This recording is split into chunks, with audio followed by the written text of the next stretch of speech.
As we start in Syria, the new Islamist authorities there say they plan to close the notoriously harsh prisons run by the ousted President Bashar al-Assad and dismantle his security forces. They've also said they're working with international organisations to secure possible chemical weapon sites, a move which has been welcomed by the US.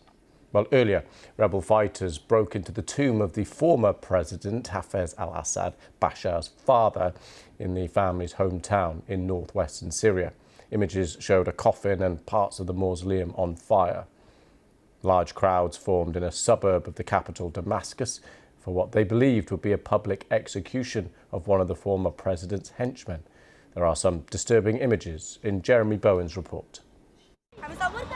If only moving from dictatorship to freedom was as simple as climbing onto an abandoned tank and posing for pictures. But the Assad family was in power in Syria long before these children's parents were even born. Over more than half a century, a lot of anger built up, and it is being released. Sometimes politely by quiet families at the former president's home. It was looted after the Assads fled. The end of what must have been an elegant lifestyle. Now the house is secured by victorious fighters from Hayat Tahrir al-Sham, HTS. They borrowed the fighters' guns for photos until a few days ago they wouldn't have dared to look through the gate. The visitors were still getting used to living without fear of the regime. People were living in hell, and he was in his palace. He didn't care about what they were going through. He made them live in fear, hunger, and humiliation. Even after we entered Damascus, people would only whisper to us because they were still afraid. Anger at the Assads is a family affair.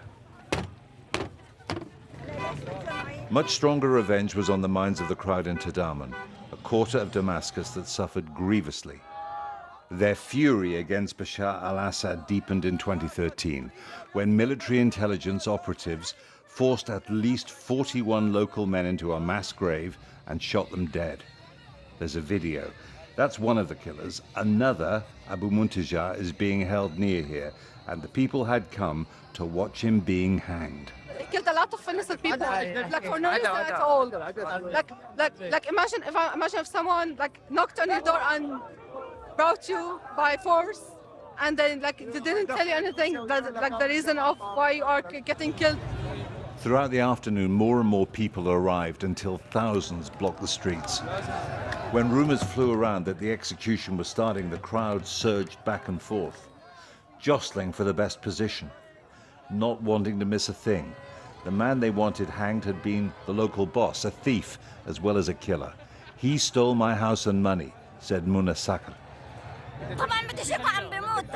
Of course I want him dead. I would have done it myself with my own hands, but I couldn't find a way. I wanted to kill him. Somehow they decided the execution was happening down the street and stampeded. If Syria's new rulers do not want change to be measured in blood, they will need to control the desire for revenge. There's a real strong sense of excitement, expectation, anger as well. They want to see this man dead. They don't just want justice to be done, they want to see it being done, not just because of his crimes, but because of the boundless cruelty of the Assad regime. The revolution won after 14 years. We just want justice. In the end, there was no execution, at least not yet. It was probably a rumor, but thousands wanted it to be true. When the weight of dictatorship is lifted, powerful forces are unleashed. How they're dealt with shapes what comes next. Jeremy Bowen, BBC News, Damascus. Well, as well as reporting from Damascus, the BBC is now reporting from Syria's second city, Aleppo, which was captured by rebels in the early years of the civil war, was retaken by the Syrian government forces backed by Russia in 2016, and it fell into the hands of HTS rebels last week. Well, our Middle East correspondent Hugo Bashar is there in Aleppo. Hugo, just give us a sense, first of all, of what's happening on the ground there.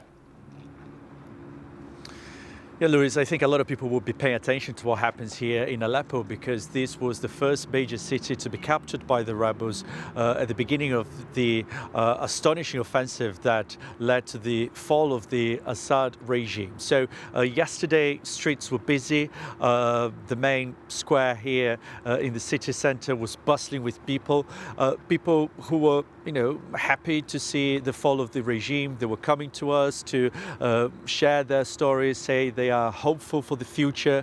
And I thought it was very interesting that I came to Aleppo for the first time as a student 16 years ago, and I remember there were posters, billboards with the face of Bashar al-Assad in public squares, streets, government buildings. And yesterday, at least here in the city center, those posters had either been destroyed or removed. So obviously people want to get rid of any kind of memory they have of 5 decades of the Assad regime in this country. And the new authorities here, led by the Islamist group Hayat Tahrir al-Sham, set up billboards across the city telling people that freeing detainees is an obligation. So I think there has been a focus on dismantling the security network that was established by the Assad regime, a system that was known for being extremely violent, brutal.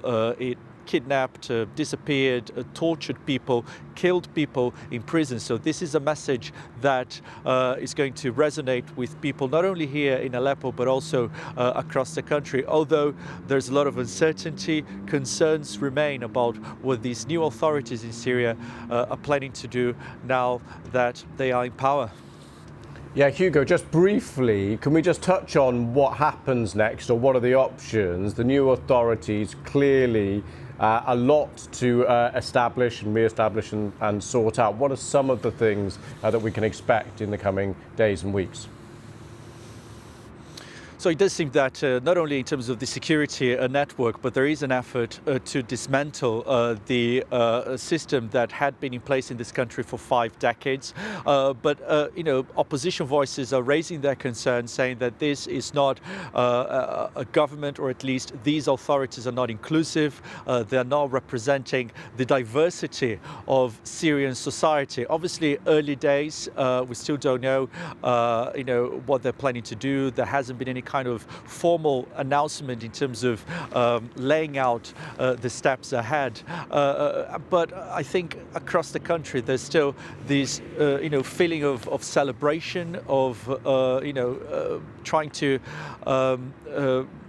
celebrate the moment that this country is going through, getting rid of the Assad regime, a moment that many people waited for decades to see. We met a family here who had fled Aleppo 10 years ago because of the civil war. They supported the opposition, and only now they felt they could return safely to their home. So this is just one of many stories across the country of people celebrating the fall of the regime and expressing their feelings and their views of what they hope will happen next in the country.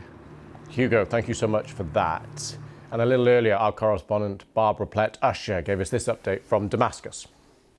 Yes, well, as you were hearing in Jeremy's report, Syria was one of the most oppressive police states in the Middle East under the Assad regime. So the fate of prisoners and prisons themselves is a key focus now that the regime has fallen. And the HTS leader has acknowledged that. He's aware of it, which is why he has said that those notorious prisons will be shut down. Now, we don't have any details about what comes next in terms of what sort of prisons will be used for criminals and so on. And what will be done with the infrastructure, but that is an important announcement to families still looking for the missing. He also said that those who had tortured and executed detainees would be hunted down. There would be no pardons for them. He was asking other countries to send them back here to Syria if they could be found. But on the ground, it's still a very painful search. We've seen it ourselves, many families still looking for their loved ones. There were many released prisoners, many found in morgues dead, and many more missing. And so that is really something that is still being done here in Damascus and other parts of the country as people try to find out where are their children, where are their brothers, where are their husbands and fathers now that the regime has gone. Thanks to Barbara for that. Plenty more updates, of course, on the website Out of Syria.